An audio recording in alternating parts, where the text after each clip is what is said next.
All right, let's talk some NBA, starting with the Los Angeles Clippers, because Kawhi Leonard came back on Sunday, and it didn't help. The Clippers lost once again, falling to 5-12 on the season. Justin Termine from Sirius XM Radio joins me to discuss. Termine, what did you think about the Clippers losing once again? Let me ask you this, KOC. I'm a little bit older than you, and I guess you had the years there with Lob City, right? Where the Clippers weren't too bad.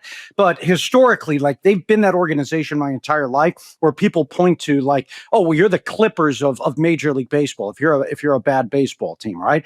Could you make the argument that as bad as their history has been, 50, 55 plus years, this is the worst stretch? I mean, and this is an organization that, like, sees Sean Livingston get the injury. They lived through the Donald Sterling years, including the scandal. They draft Michael Olowokandi. Think about the last 8 months. They see their crosstown rivals get Luka Doncic, okay, to start things off. They no-show a Game 7. I'm not sure I've seen many teams no-show a Game 7 against Denver. They have the offseason with aspiration and that disaster. Then they get Ty Lue, which is linked to this gambling scandal. Now it's on the periphery of it, but still, he's got his name in it. That's not something you want. Then you get the all these injuries. Kawhi to start the year. Bradley Beal's done for the season. You don't have your own draft pick at the end of the year, and you're off to a 5-12 start. You make an argument this is the worst stretch in the history of the Clippers, and that's saying something.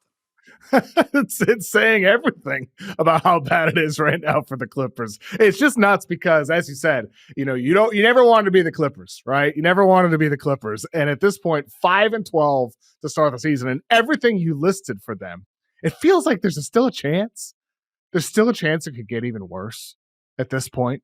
Like, it doesn't feel like this is yet rock bottom. We haven't gotten a decision on the aspiration situation yet. What if they get docked even just one first-round pick? They don't have a lot of picks. One first-round pick is pretty impactful. What if they actually do end up in the lottery and the Thunder end up with a top 4 pick? It could get worse. Well, and that's the thing. For like 50, 55 years, however long this organization has been around, they've spent the entire time screwing over their own fan base. Like, all right, but you're screwing over your own fan base. I'm not a Clipper fan. I got no issue with it. Go to work. Now you're screwing over the rest of the NBA. Like, there's 28 other teams that are going, what the hell are you doing? Because, they're actually, like, I go to a game. I went to the Celtics Clippers game the other day. I wouldn't, be surprised if you got people in the Celtics offices going, hey, listen, why don't we give them this game? Because you don't want to see Oklahoma City get the number 1 or number 2 or number 3 overall pick. So they're screwing over more than just their own fan base and their own team. They're actually playing with the future of the rest of the NBA. Like, Denver can't win a championship as good as they are. The Knicks, the Cavaliers, if they're going to hand OKC the 1st or 2nd overall pick in this draft. It's just absolutely crazy. And not to mention, I mean, little things that could happen along the way. Norman Powell having an all-star caliber season for the Miami Heat. He gets named an all-star. It's like, where do we find guys like that? The John Collins acquisition, like, it made a little sense on paper, but, inserting him in the starting lineup after Derrick Jones Jr. goes down, not working quite as well. Brook Lopez, by the way. Brook Lopez, you trade Kevin Porter Jr. to the Bucks to go get Brook Lopez.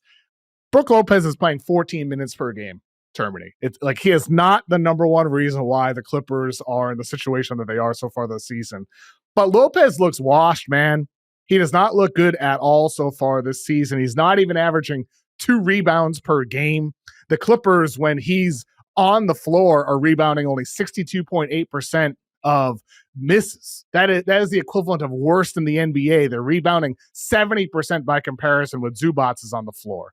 He's not able to stay in front of guys, not protecting the rim in the same way that he did in years past, even just 2, 3, 4 years ago.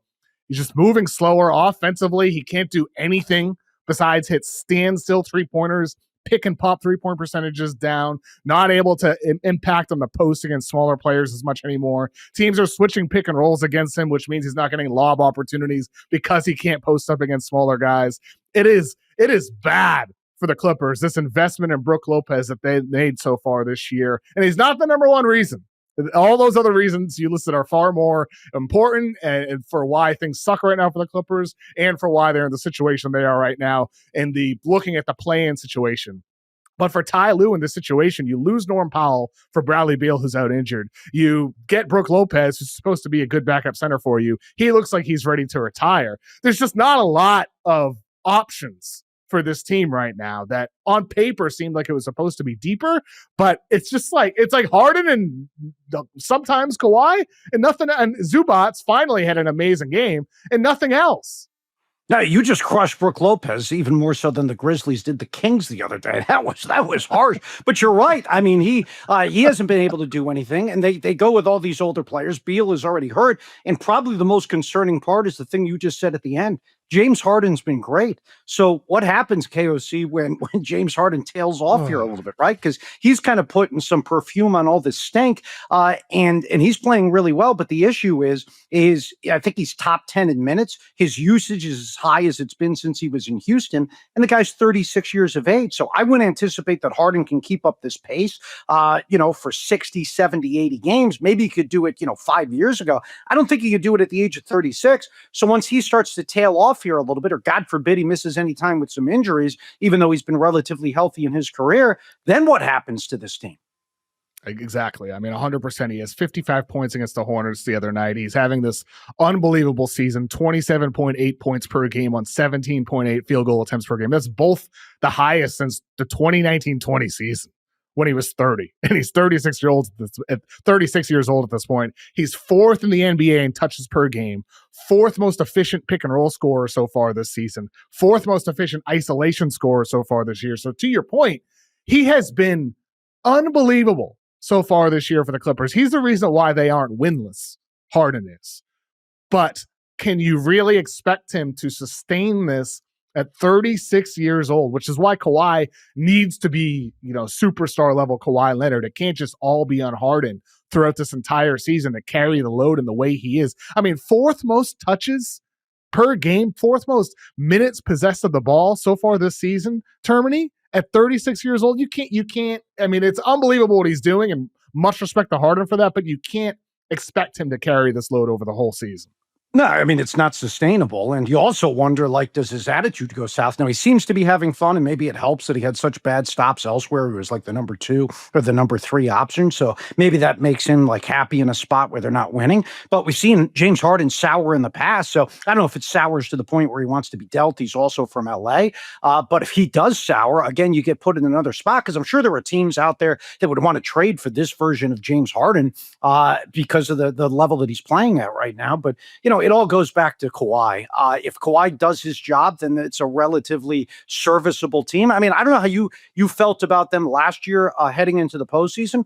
I actually thought that they were the second best team in the Western Conference. I thought it was OKC. Then I thought it was the Clippers. I thought they got the bad draw in the opening round. Obviously, they lost that close game where Aaron Gordon tips in the Jokic air ball, and maybe things go differently. And then they no-show in Game 7. But I actually thought they were the second best team in the Western Conference heading into the postseason last year. So I'm caught off guard by this. I didn't see this coming. Yeah, I thought they would be better than they have been so far this year. 5-12 on the year, currently the 8th worst record in basketball. There's no way you could have, even if you're a Clippers hater, I don't think you could have anticipated them being this bad. But you also couldn't have seen Bradley Beal suffer a major injury, Kawhi Leonard missing all this time. Well, you could see that coming. You could see that coming. You could see that coming. But everything else, I mean, Brooke Lopez has fallen off a cliff, as I said. Zubats is a great player, but he hasn't replicated what he did last season yet. Yeah.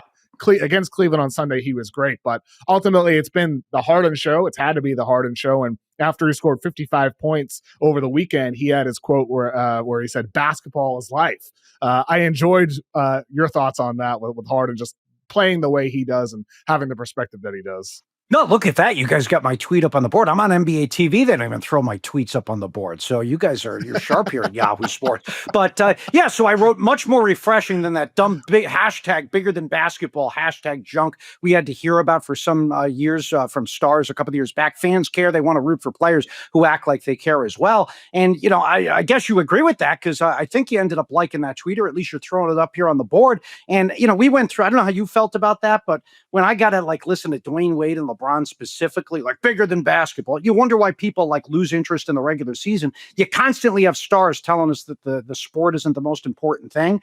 This kind of a throwback to the Kobe stuff, where Kobe's like, no, basketball is my life. It's all that I fixate on. And say what you want about Harden, it doesn't let him off the hook for, quitting on Houston, quitting on Kevin McHale when he wanted him fired, the junk that he pulled in, Philadelphia and Brooklyn, etc. Doesn't excuse that type of stuff, KOC, but at least know the guy loves the sport. Like you can't, like you can question it with some people, probably even his teammate Kawhi Leonard. You can't question it with James Harden. Like the guy loves to play basketball. He's never talking about other stuff, outside of the game and off the court. Is never whining about the season length like Steve Kerr or load man. Just goes out there and plays. So I love that aspect and appreciate that aspect about Harden. I think history will remember James Harden very fondly. I do.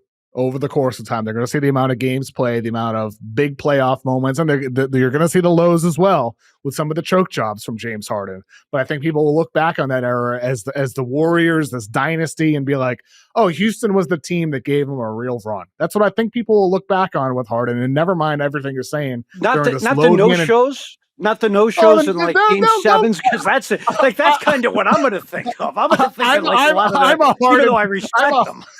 I'm a Harden apologist. I am. It sounds like it, because like, hey, listen, I respect all this stuff about James Harden, but when somebody brings up the name James Harden, I'm going to say, yeah, you get him into a game seven, the guy completely disappeared. Like I've had literal conversations on my show going, well, he's either hungover or he's concussed. It's one of the two. That's how bad he has been out there. So it's like if I'm having conversations about whether you're hungover or concussed, then that means that you've been pretty bad in some big games. He has been horrible in some of those big games, but he did push him to the brink. He pushed him to a game seven. Nobody else was doing that with the Warriors during that era in the Western Conference. Nobody else was. Nobody. No, I will give you that. So, yes, got them to the game seven at the very least, where they had the 3-2 lead and they blew it. And that kind of leads into another guy that made news this weekend, but I'm going to let you, host the show, and Chris Paul, because, one of the things you remember about Chris Paul is him always getting injured in big spots. So it's like Harden going out there on the floor and putting up no numbers in big spots, but at least he took the floor. Chris Paul, half the time in a big game, never showed up because he's suffering from a hamstring or a jammed thumb.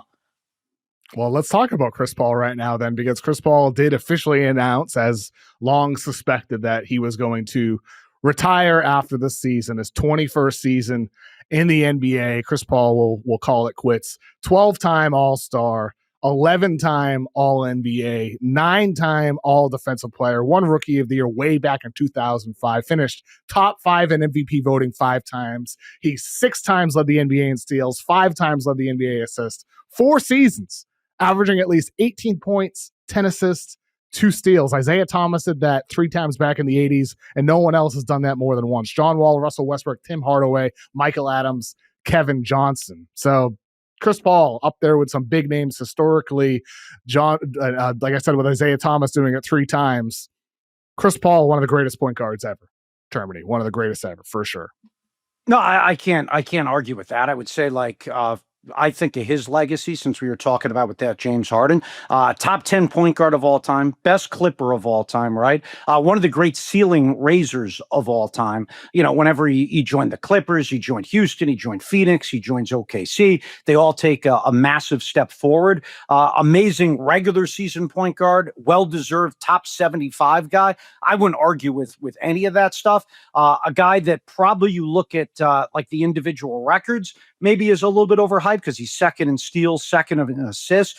You look at the analytical stuff, and I'm not sure how much you are into that, but if you look at like win shares, box score plus minus, value over replacement, it would make it sound like he's the 5th or 6th best player in the history of the sport. I wouldn't go that far, but also a hell of a career. It was a hell of a career. I mean, unfortunately, the championship ring did elude him, as you said. Always seemed to get hurt, had some mind-boggling turnovers and clutch moments as well throughout his playoff career. And I mean, I saw you did put him outside of your top 5 greatest point guards ever, which I think is fair. I was a little bit surprised. People, you had Magic, Curry, Oscar, Isaiah, Cousy. People got on you for Bob Cousy in the top 5. Oh, I love him getting on me for Bob Cousy, but Cousy's the reason that everybody's like, so he's the innovator. Like, how did Chris Paul change the game, right? And I don't have an issue if you're arguing Chris Paul on this list. I would like people to go back and do their research. I mean, Cousy wins an MVP. Cousy was the best player in the sport. We always say that like Magic and Bird saved the sport, and they did. Cousy was sort of the first guy that saved the sport because he was the first showman, right? When the sport wasn't doing well, the first guy to go behind the back through his legs, etc. etc. So we wanted a high level, and the way I always view it, KOC, is you compare them to their peers, right? So how good was this guy compared to the guys that he was playing against? And Bob Cousy made 10 first team All NBAs. I think the only people that have made 10 first team All NBA or more than 10 first team All NBAs are LeBron, Kobe, and Karl Malone. So he was one of the two best guards for 10 years during his career. Chris Paul did that 4 times. So him compared to the next best point guard at the time, if we're not counting Oscar as the same era, because Oscar kind of came in a little bit after him, I think you have to have Cousy in your top 5. And, I wouldn't even put Chris Paul at 6. I think you could argue it. I also like John Stockton and Jason Kidd ahead of him. So the highest I personally would put him is 8th, but I could see people arguing, borderline top 5. Yeah, I mean, look, if people want to, say since 1980 for these rankings, so be it. But if you're including every decade of basketball, Cousy undoubtedly belongs in the top 5.